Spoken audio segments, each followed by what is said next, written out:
2030 உலகக்கிண்ண கால்பந்து இறுதிச் சுற்றை 64 நாடுகள் பங்கேற்கும் வகையில் விரிவாக்கம் செய்யும் பரிந்துரையை ஆசிய கால்பந்து சம்மேளனமான AFC நிராகரித்துள்ளது. கான்மெபால் எனப்படும் தென் அமெரிக்க கால்பந்து சம்மேளனத்தின் அப்பரிந்துரை போட்டியின் அமைப்பையே சீர்குலைத்துவிடும் என AFC தலைவர் ஷேக் சல்மான் இப்ராஹிம் அல் கலிஃபா கூறினார். தவிர போட்டி ஏற்பாட்டிலும் ரசிகர்களை கட்டுப்படுத்துவதிலும் பெரும் குழப்பம் ஏற்படும் என்றார் அவர். எனவே ஏற்கனவே ஒப்புக்கொண்டபடி 48 நாடுகள் பங்கேற்பதே போதுமானதாக இருக்கும்.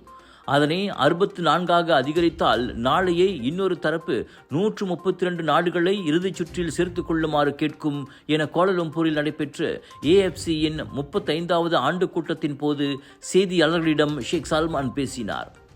இந்த 64 அணிகள் பங்கேற்கும் திட்டத்தை கான்மெபால் தலைவர் பரிந்துரைத்திருந்தார். எனினும் அனைத்துலக கால்பந்து சம்மேளனமான FIFAவின் தலைவர் உள்ளிட்ட உலக கால்பந்தின் முக்கிய புள்ளிகள் அதற்கு எதிர்ப்பு தெரிவித்துள்ளனர். 2030 உலகக்கிண்ண இறுதிச் சுற்றை ஸ்பெயின், போர்ச்சுகல் மற்றும் மொரோக்கோ ஆகிய நாடுகள் இணைந்து நடத்துகின்றன.